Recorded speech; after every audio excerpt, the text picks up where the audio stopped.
Hey everyone, welcome back to the Better Man Podcast. I'm your host, Pastor Gary Baldus from New Walk Church in Zephyr Hills, Florida. Thanks for joining, whether you're on our live stream, social media, or here in whichever podcast app you're listening from. Your support's greatly appreciated. I can't wait to get started on our next episode, so let's get right to it. Okay. I think we're pretty well live on all of our platforms right now for the Better Man Podcast.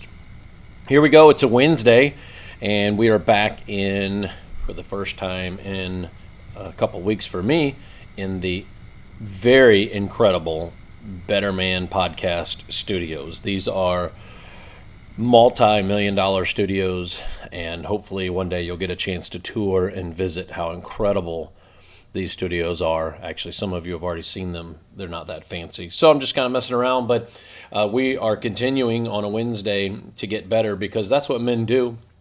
We get better, right? We don't want to stay the same. We don't want to get worse. No man would want that. So what we want to do is constantly be getting better, and I'm looking forward to sharing with you another opportunity of getting better today. I want to welcome those of you that are joining us. Don't forget, if you tune in today and you miss but you realize you maybe missed some other podcasts, you have an opportunity to go to our YouTube site, our Facebook site, Instagram, catch archives, as well as Google Play podcasts on iTunes, as well as Spotify. Always catching up on the archives. You know, these things are about 10 or 15 minutes long, so it's real easy to just kind of catch up on one here and there and get better as a man. If you are watching this and you have an opportunity to maybe share, comment a little bit about what you've learned from as a man, or from men in your lives, or kind of things that we're talking about on any of our episodes, you can feel free to comment. Of course, heart, like, share, subscribe, whatever the platform is. Any of that helps us get the word out so that men can be better. Today, what I wanted to talk to you about is an issue that I was reminded of yesterday. I was talking to a friend of mine who had just recovered from having, it's been a long journey, but a marriage that had been rocked by a marital affair. And that's what I want to talk to you a little bit about today. I realize we have single people watching, and so you're a single person, maybe you're watching and you're thinking about, if I get married one day, some things to consider. I think there'll be some things here to help you with that. But there is, of course, some married men that are watching this. There are men who've been divorced, and you know all about what I'm about to talk about potentially as well. So we're going to talk about this topic because more than ever before, we see that men are struggling, marriages are struggling with fidelity. I think I had seen, if I believe the numbers are right, about 65% of men will step out on their marriage physically or emotionally, 55% of women. So we know this is a huge issue in our culture today. We say I do, we say we're in this covenant of marriage, but then some things begin to happen that causes us to step outside. And anytime this happens, everybody knows when it's happening. The people that are involved in it, they know it's unhealthy. All right? They know. Thank you, Carlos, on Instagram for that kind word. When this is happening, a man knows that it's unhealthy. When a woman is doing this, they know that this is not God's plan for their life, and yet we engage in it. We do it, and there's reasons why it happens. And I want to be clear. Emotional affairs can even be just, pornography, as simple as that. But when we are really starting to engage and connect with another human being outside the bounds of marriage, we then see also more additional kind of crushing upon the marriage. But here's how typically it happens that a marriage goes badly with an affair, and so men, you're just kind of paying attention to this. But the first thing that happens is the marriage itself is not healthy, And that's already the warning light, because it's just going to lead itself to inappropriateness potentially in other settings. And so that's the first reminder, is that right now, maybe you're watching this and you haven't committed any adultery of any kind, but you know that your marriage is unhealthy. And I would just say, now's the opportunity to put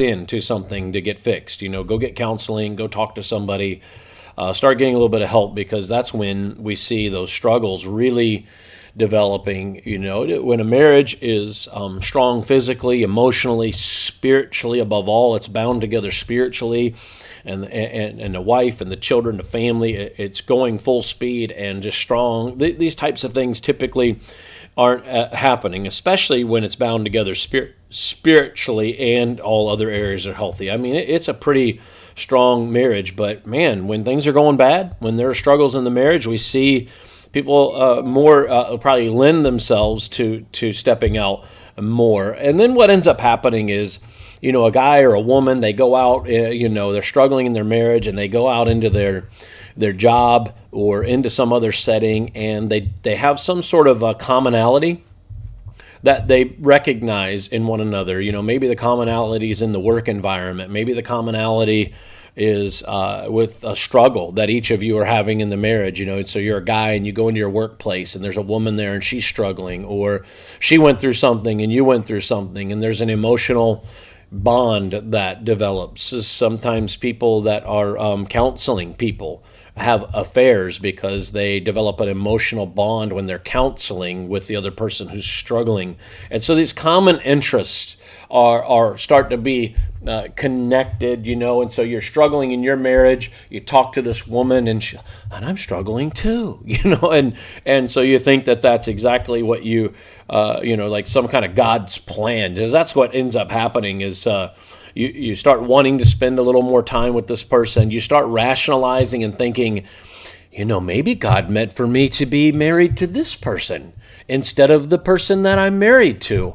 And maybe I married the wrong person all along. Maybe we were never meant to be married and we rushed into it, and you start to rationalize, and how could I, and you try to find ways to spend more time with the other person, and you see it develop a little bit more. That rationalization piece I've seen happen over and over. I can't tell you how many times I've heard, a man or a woman rationalize, I just don't think, it was God's plan to begin with. And oh my goodness, we are talking about a rationalization, rational lies. That's what I always call it, rational lies. We start lying to ourselves. So I just thought I would share with you how to maybe get a little more focused on not putting yourself in a position as a man to have any situation with an extramarital affair. I want to pause here and say that if you have had this happen in your marriage where there's been an affair, I have watched God bring reconciliation to marriages that people thought they were over. I could list names. I'm not going to, but in the church that I lead at New Walk, there are many couples who have gone through this, and God has brought an incredible restoration and growth in their marriage. So it is recoverable, but we can also do some things to keep them from happening. So I wanted to share some of those with you. And part of it is just doing whatever it takes to focus on the marriage. Again, if it's getting help, if it's getting counseling, get that help, get that counseling. Start being more laser focused about how the enemy is trying to get involved in things. And so with God's help, you're starting to see with this road you're heading down, and it's unhealthy, and you're going to turn away from that road that's leading you into an unhealthy place, to where you're going to cross that line and you're going to get laser focused on things of God. And so that really is the starting point. It's like a growing relationship with Jesus Christ. And when the husband is growing and the wife is growing and they're moving in the same direction towards Jesus, we see a lot of things begin to change and subside, and movement in the right direction And I'm not talking about people that call themselves Christians, because we know there's many Christians that have affairs or lose their marriage. I'm not talking about that. I'm talking about, deeply moving towards Jesus, and that makes a difference. I would say this too. I'm a pastor of a church, and I have a policy about being alone in a room with a woman. I'm never going to be alone in cars and places with women.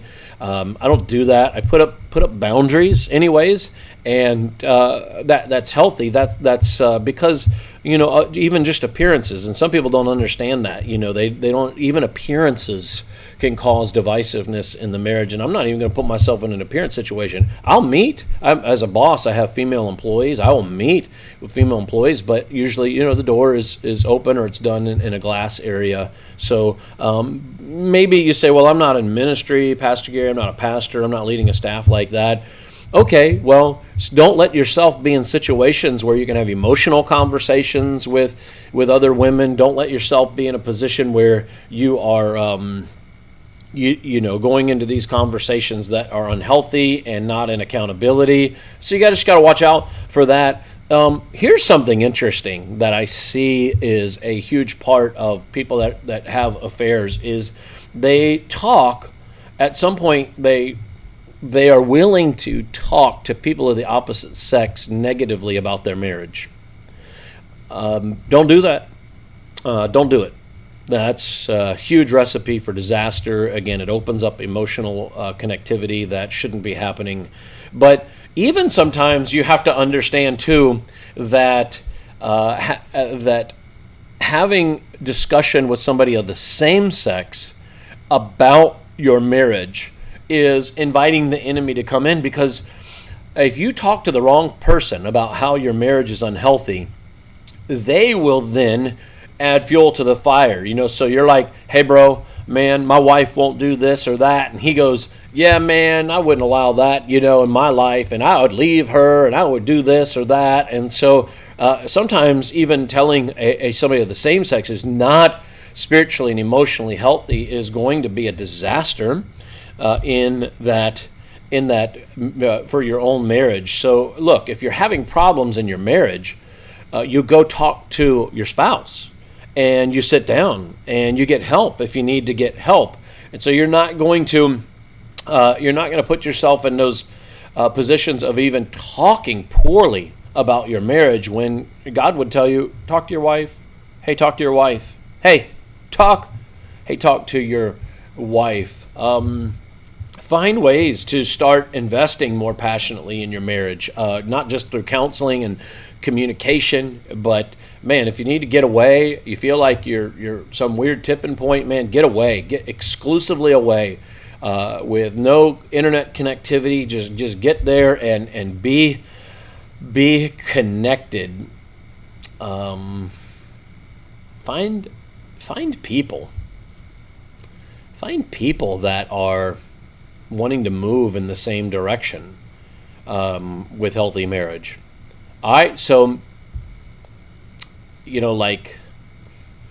Think about people that are in small groups in marriages at your church, or couples that have great marriages. How about spending time with an elderly couple that's been married for 40 years and just learning and gleaning from them, or as a man from a man who's been married 40 or 50 years and just getting real advice and wisdom to help protect your marriage that way. I thought, it is kind of interesting when you think about extramarital affairs. I saw a statistic somewhere. I think this is the number. When you have an affair, only 3% of those affairs develop into a marriage. So you have an extramarital affair, and then only 3% with the person you had an affair with develop into a marriage. And listen to this. 75% of those people who get married to somebody they had an affair with, listen to this, 75% end up in divorce.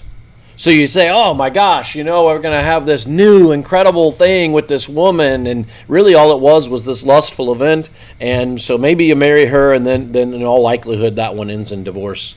as well. And so we gotta look down the road a little bit, right? Part of affair prevention, and this is just a guardrail. In the end, it's all about Jesus, but a guardrail is saying, you know what I ought to do is let me look down the road and see where all of this ends. How much is the divorce, and what does that do to my finances and her finances? And what about the kids and the brokenness and having to tell a kid that you've stepped out on your marriage? And what about the destruction of the home and everything that's going to come with that, and how Christmases and holidays are going to be radically different, and just thinking down the road before you have this affair about here's what's about to happen in all likelihood. We think we can rationalize in our mind that it won't happen to us, but then it does. And so just go ahead and put all the nastiness on the table that's about to happen from your affair, and look and maybe that helps stop that a little bit. In the end, turning to Jesus, getting help, getting the right people around you, focusing on your own marriage, it can happen. And I hope that we will, as a people, get that kind of help. So many people go to the divorce table or go into adulterous relationships without ever having gotten help with their own marriage. All right, that's all I got for today, and hopefully that helps some men say, hey, I'm not going to step into adultery. God, I'm turning to you, and I'm getting help with my marriage. Let's pray. God, we know that you can restore all kinds of things, and I've seen that happen. But the best way for us to avoid brokenness is to turn away from situations and things that damage us as in our homes and in our families. And so I pray for these men to focus on God. If they're going through a struggle right now in their marriage, that they would put an end to that struggle today by starting to get help. And so I pray for these men. We've got some women watching as well. Hope they're being helped in some way or another. God, we know that your best plan for marriage is that we would be in covenant with one another as a man and a woman to be laser focused on one another till death do we part. And so I pray for that, for these men, that we would get better through this podcast in Jesus' name. Amen. Thanks for listening. Thanks for watching. I will talk to you on Friday. Hey, thanks for listening. And before you go, remember what we're trying to do is reach more men with this great information. So make sure you subscribe to the podcast so you can receive new episodes right when they're released. Hey, you can subscribe right now in the app that you're using to listen to this podcast, or you can head over to my social media channels, which are linked in the episode notes, to find more information. Lastly, I've got a quick favor to ask before we go. If you're enjoying the podcast, I hope you'll let me know. Reviews let each podcast hosting site know that great listeners like you enjoy our show. And that helps us expand our reach in search results, impacting more men than typical. Until next time.